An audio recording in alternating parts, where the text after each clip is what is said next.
This was originally going to be one big ol' long video, but when I started writing, I realized I had a lot to say, and I wanted to be really thorough, so this is going to be a 3-part video series about the following topics. In part 1, I attempt to answer the question, does Smash 4 have too much Fire Emblem? In part 2, I talk about why all 6 Fire Emblem characters in Smash 4 are most likely coming back in Smash for Switch.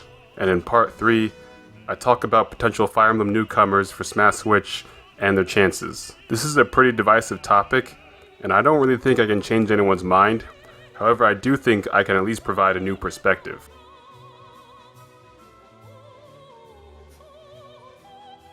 Part 1. Did Smash on Wii U and 3DS have too much Fire Emblem? We used to hear this a lot 2 years ago, and eventually it died down. But now that Smash Switch character speculation is back in full force, everyone's talking about who's getting added and, for our purposes today, who's gonna get cut. And the same complaints are rearing their ugly head. Smash 4 had too many anime swordsmen! Fire Emblem doesn't deserve to have 6 characters in the roster. It even had more characters than Zelda. They took someone else's spot. It's just 6 Marths. Marth, Buff Marth, Magic Marth, Girl Marth, Red Marth, and Dragon Marth. All with a downbeat counter. So original. But the question remains, did Smash 4 have too much Fire Emblem? Well, the short answer is no. The long answer is no. Okay, I'll actually explain why I don't agree with all these people. Point 1. There's a good reason why each one is playable. There's a good explanation as to why each of these characters are playable in Smash Bros. I literally just said that. Marth was the hero of the first Fire Emblem game, and has been the main character of the highest number of games, being 4, although 2 of them were remakes. In Melee, Roy was an easy to implement clone, since Melee had the incredibly short development cycle of 13 months. And while Leaf was considered for the game, since he was from the most recent Fire Emblem game at the time, Roy was ultimately put in the game to promote the Fire Emblem that was about to come out, Fire Emblem 6. Roy was brought back to Smash 4 since he was a fan favorite from Melee, despite being garbage tier. At the time of Brawl's release, Ike was the most recent Fire Emblem protagonist, so his inclusion makes sense. Despite using a sword, he played very differently from Marth and Roy, focusing on slow but powerful sword swings. Robin was brought into Smash 4 since he was one of the protagonists in the most recent Fire Emblem game at the time, Fire Emblem Awakening. He's also unique from the previous FE characters in that he can use both swords and magic, has a unique mechanic from Fire Emblem with his weapons having limited uses, and also being able to choose between male and female options. Lucina was originally going to be a Marth costume, like Alf is for Olimar. However, at some point during development, the team realized that they would have a little bit of leftover time after they finished all the planned characters, and while it wouldn't be enough time to make an entirely new character, it would be enough to make 3 of the costumes, Lucina, Dark Pit, and Dr. Mario, change them up a bit, and make them into full characters. So everyone basically got 3 extra characters. And then guess what happened? People fucking complained! How dare you take away slots from someone who actually deserves one and give it to all these clones? Fucking morons. Corn was put in the game to promote Fire Emblem Fates, which had just come out in Japan and was about to come out in the West. As a company, it makes sense to promote the release of a recent game in another game, even if that game ends up being bad and dumb. The development team assured Sakurai that Corn could play very differently with all his different little dragon pokes, and people turning into dragons is something that happens in a lot of Fire Emblem games. Like, almost all of them. Speaking of Corrin though, I think a lot of the distaste for all the Fire Emblem characters comes from Corrin and the final DLC characters. I think people expected more than one character from the ballot. I personally was expecting a top 5, so they were ultimately disappointed. They couldn't get mad at Bayonetta, since for all intents and purposes, she won the ballot. They couldn't get mad at Cloud, since his inclusion has been a fanboy's wet dream since before Brawl. So the only character that players could direct their frustration at was Corrin, a character most players at the time had never even heard of, and all the Fire Emblem characters in Smash Bros. As a whole. Who put all this anime in my Smash Brothers game? Point 2. Fire Emblem has a lot of playable characters, but few recurring ones. The same people who say, "Who did all this?" are the same people who say, "Who do you think the next Pokemon rep is gonna be? I think it should be the bird with the gun," even though they both have 6 playable characters in Smash 4. However, the two series are pretty similar when it comes to their characters. For reference, in Zelda, in almost every game, you're playing as a Link, Zelda shows up at some point, and you're often fighting against Ganon. So to represent the Zelda series in the Smash Bros. Roster, all you need are the recurring characters and you're good. This is also why you don't see the one-off characters as playable characters, like Midna, Zant, Tetra, or Gardevoir. Those guys are only gonna be in one game in the series, and the series has recurring characters. Same sort of thing with Star Fox. You put Fox and Falco in Smash, you represented basically every game. However, in Pokemon and Fire Emblem, each main series introduces a swarm of new characters. Some are cool, some are shit. But in Pokemon, all the previous ones are in the new Pokemon. Even the bad ones. There's like 1,000 fucking Pokemon. But unlike Pokemon, in Fire Emblem the characters appear for one game, maybe 2, and then they're done. I mean, some of the games connect with each other. A brief history of how the Fire Emblem series connects. Fire Emblem 1 was the one with Marth, and Fire Emblem 3 had Marth again. The first half of 3 was a remake of 1, although they had to cut some stuff due to cartridge space. And the second half of 3 was a sequel to 1's story, and took place like a year or 2 later. Fire Emblem 2 was the one with Almond Celica, and took place across the ocean from the continent that 1 and 3's events happened on. And that game's events took place between the events of 1 and the second half of 3. Confused yet? I know I am. Fire Emblem 4 is completely separate from the previous 3, and had 2 parts. The first part, you play as some adults, and spoiler alert for a 30-year-old game, most of them get more burned to death than a bagel in a volcano. And then there's like a 15-year jump in time, and you play as their little kiddos. Fire Emblem 5 takes place on the same continent, but it doesn't take place during the jump in time. Nope, instead it stars a character who joins you later in the second half of 4, and takes place during the beginning of the second half of 4. Why did I do this? This was a terrible idea. Fire Emblem 6 is completely separate from the previous 5, although it was a sort of remake of FE1 / a soft reboot of the entire series.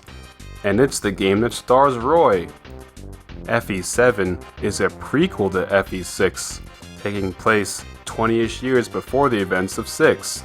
It stars Roy's dad, Ellawood, along with Lynn and Hector, and it's the first game that came to America, so they simply called it Fire Emblem.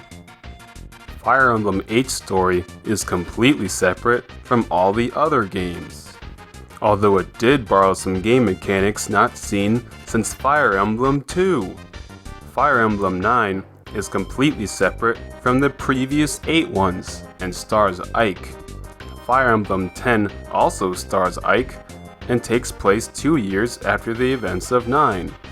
Fire Emblem 11 is a remake of 10, and Fire Emblem 12 is a remake of the second half of 3, so they're both Marth again.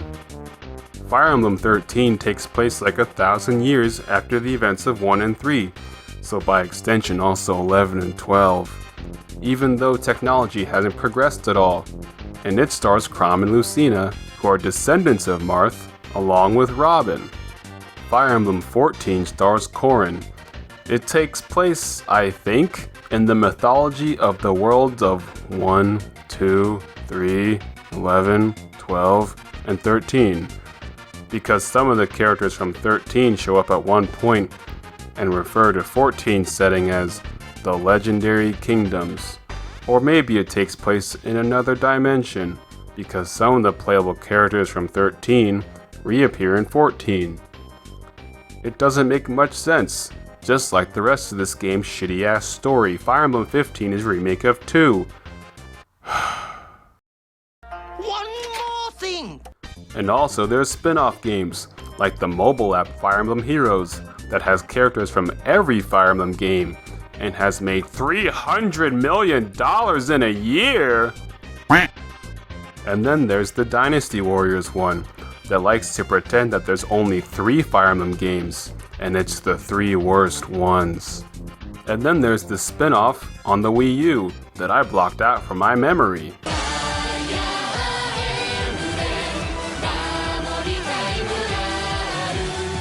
So going back to Pokemon and Smash Bros, in order to represent the whole series, you got some older Pokemon to represent the older games, and some newer Pokemon to represent the newer games. Same thing with Fire Emblem.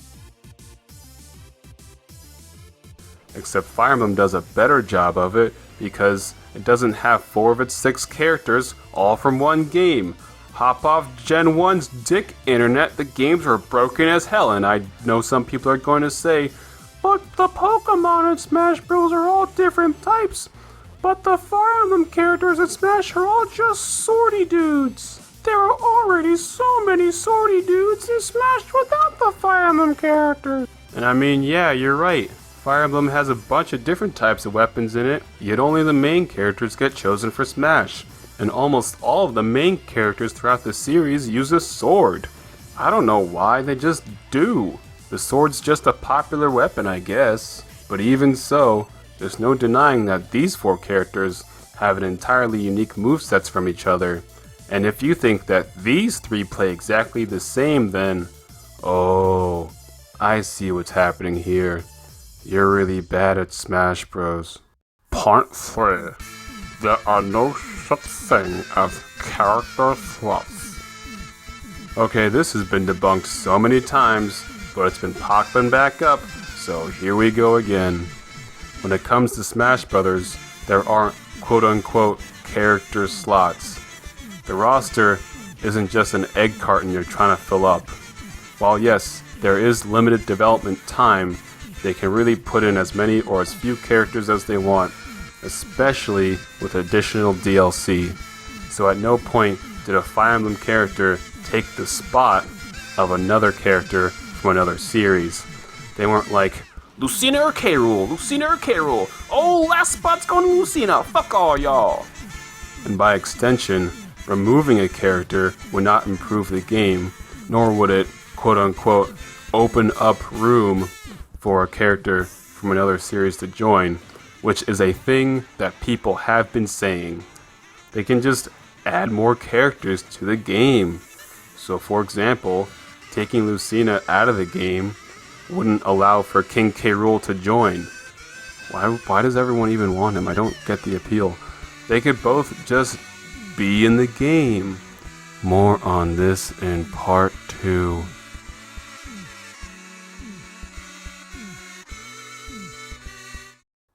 Point 4. Oh my god, this is getting so long.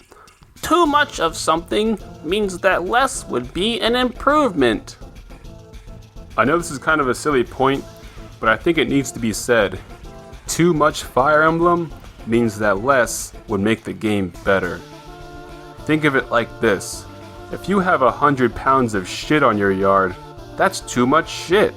And an improvement would be 1 pound of shit. That's a lot less shit. And the quality of my yard has improved because of it. Going back to Smash Brothers, say if you were to remove Lucina, Roy, and Corrin, not replace them with characters from another series, just take those 3 out of the game, the roster wouldn't improve, you would just have fewer characters. I mean, I'm sure there are people who think that Fire Emblem is a shit series, so less shit would be better, And I get that. And there are other people who think that Fire Emblem, quote unquote, doesn't deserve as many character slots as other Nintendo series like Zelda or Pokemon.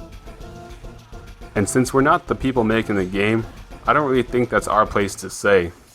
But I'm of the opinion that more playable characters in a fighting game overall makes the game better, as long as they're not broken, bayo. And I know there's a whole lot of people who are going to say, well, I would have preferred a character from another series instead of Corrin as the final DLC character. And hey, I'm right there with you, man.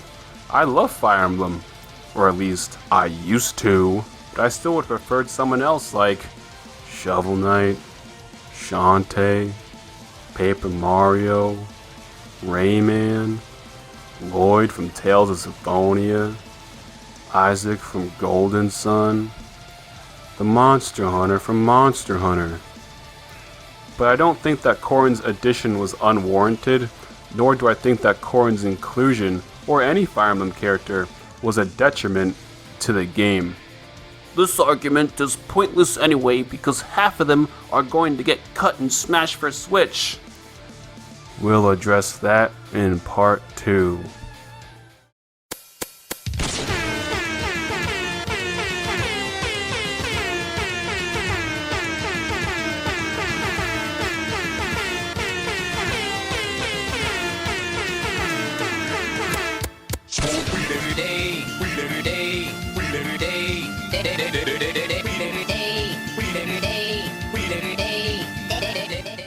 Also, Fire Emblem isn't an anime. Except that one time when it was. No. 5 points!